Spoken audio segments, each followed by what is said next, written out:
Okay, this is an incredibly niche video. I don't think many people are gonna click on this video, but it just so happens to be an area I'm irrationally passionate about: square and rectangular watches. But they are weird, they are extra niche, and they aren't watches that you see all of the time. There's something about square watches that feel elegant and from a different time period, but also incredibly modern all at the same time. Today we are rounding up some of the best and my favorite square and rectangular watches.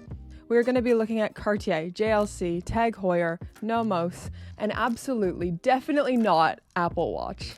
I also want to give some affordable alternatives in this video because paying $3,000 plus on a watch isn't always doable. It's actually an insane amount of money to spend on something. So there will be affordable options sprinkled in there. And with all that out of the way, let's get into it. If you follow my channel, you already know where this list was going to start. It's actually the watch I'm wearing today, my Cartier Santos Dumont. To me, this is the epitome of what a wristwatch should be. It is the intersection of art, history, fashion, and engineering. So the history of men wearing wristwatches actually begins with this watch. Brazilian aviator and close friend of Louis Cartier once had a whinge about the impracticality of using pocket watches whilst he was flying his plane. So Louis Cartier made a watch for him that looks nearly identical to the Santos Dumont we have and love today. A square watch with large Roman numerals, flat square bezel, and a few exposed screws. I'm extremely biased about Cartier. I love them so much. I'm not even sponsored by them. They're not paying me to love them as much as I do. I think the Santos is just as much of a staple as the Rolex Submariner. That's going to get me some hate in the comments. I can feel it already. It's a watch teeming with heritage, unique and classic design, and it truly is an icon. The modern Santos de Cartier has specifications to rival your favorite daily wear stainless steel sports watch. It has 100 meters water resistance, an incredibly adjustable bracelet, and the manufacturer automatic caliber 1847 movement.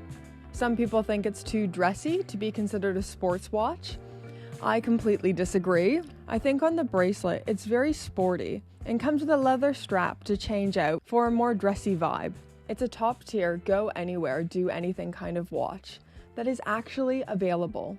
Let's stay in Cartier land for one more watch, and it's one of my all-time favorite watches, the Cartier Tank. This is another icon of Cartier, first introduced in 1918 and went into full production in 1919. It was inspired by the tanks, namely the Renault FT-17, used on the World War I battlefield. The Renault tank was held in high esteem and regarded as innovative. It was small but mighty, and it was the first tank to house its weapons in a fully rotating turret. But who cares about tanks? This is about watches. The Cartier Tank has been a favorite watch of many inspirational people, including Muhammad Ali, Yves Saint Laurent, Jackie Kennedy, Michelle Obama, and Andy Warhol, who famously wore one, but wasn't fussed to wind it. It was more because it was the it watch to wear. The Cartier Tank will forever have a soft spot in my heart, so it was the first luxury watch that I ever owned. I received it as a wedding anniversary present from my husband, and I'll cherish it forever, even though it looks battered to shit. I cherish it. I just wore it a lot. I think people sometimes make a mistake in thinking dress watches can only be worn in dressy settings. To me, there's nothing cooler than dressing casual or even like dressing in your sweats whilst wearing a watch like the Tank. It just looks so cool. And if you're 99% sure you're not going to get pushed into a pool, even with its 30 meters water resistance, you're probably okay to wear it casually. There are loads of affordable alternatives to the Tank if it's just out of the budget. One of the best alternatives out there is the Longines Dolce Vita, even giving you the colorful alternatives to the Tank musts, or sticking with the more classic stylings. The Monaco is one of the icons of Tag. When I think Tag, I think Aqua Racer, Carrera, and of course, the Monaco. Released in 1969 in honor of the Monaco Grand Prix, This was the first automatic and waterproof square-cased chronograph. The retail price back then was $200 USD. If only. The Monaco has become synonymous with Steve McQueen as his character wore it in the 1971 film Le Mans. The Monaco looks kind of weird. The design is pretty funky with the two chronograph pushers at the 2 and 4 o'clock, but the crown is on the opposite side of where it usually is placed to remind the wearer that it's a self-winding watch. You don't need to wind it, it'll do it itself. The Monaco is big and chunky and definitely comes with some wrist presence. I personally can't pull one off, it's too big. So it has a case size of 39mm and it's 15mm thick. Inside this watch is the caliber Heuer 02 automatic chronograph, giving you 80 hours of power reserve, and it has 100 meters water resistance. It's a watch that just isn't for me, but I'm forever charmed by it. We all knew it was going to come to the JLC Reverso at some point here. Sporty heritage, class, innovation, and the coolest gimmick ever. The Reverso was created to withstand the harshness of polo matches, which is why it was given that reversible dial. Is polo the sport of twats? Yes. Do I think polo is stupid? Emphatically. Do I love this watch? Yes. So the Reverso has become the icon of JLC, the watchmaker's watchmaker, but they also haven't left this watch stagnant, relying solely on heritage.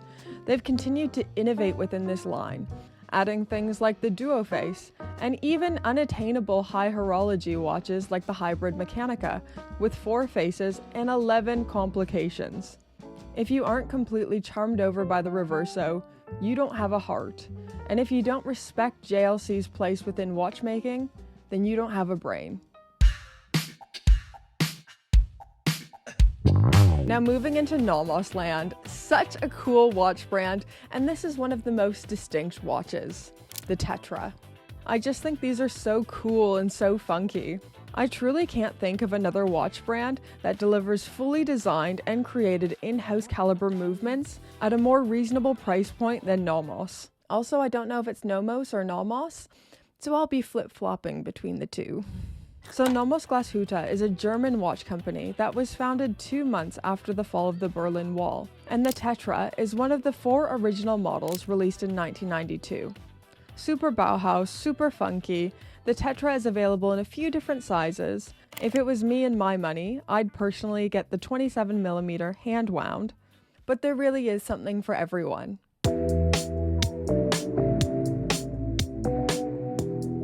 Now, Hermes is a brand I've been keeping an eye on, and I'm finding it harder and harder to hold reservations against them. Hermes isn't a watch brand, they're a handbag brand or like a scarf and silk tie brand. But they really are taking quite seriously and investing in their timepieces. The H08 was launched in 2021, and I really can't find a bad thing to say about it.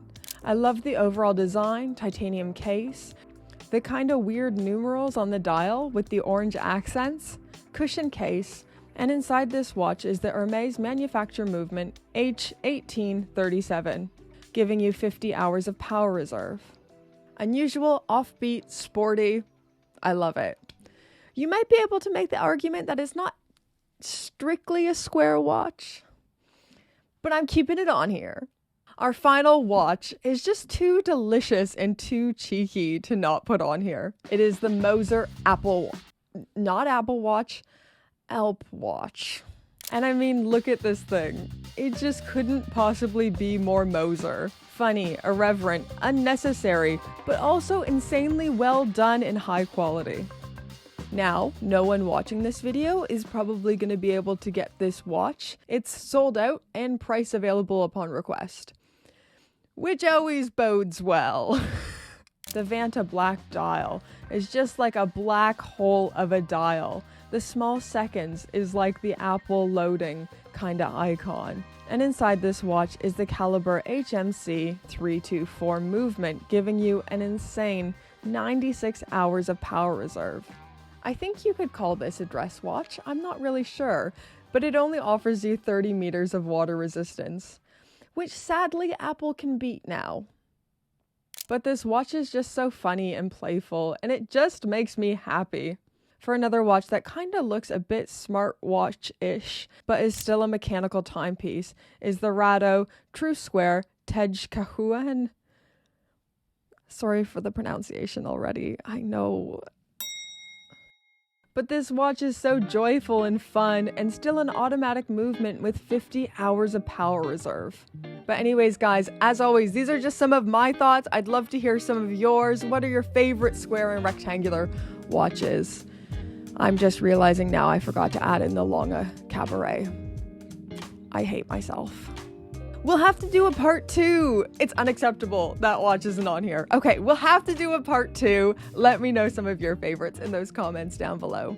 Don't forget to like, comment, subscribe, all those things that feed the algorithm gods. And until next time, bye guys. Hit him with the Patreon song. Thank you, Patreons. This whole song is gonna be in falsetto. I'm sorry already. But I love you, patrons. Thank you, Pope.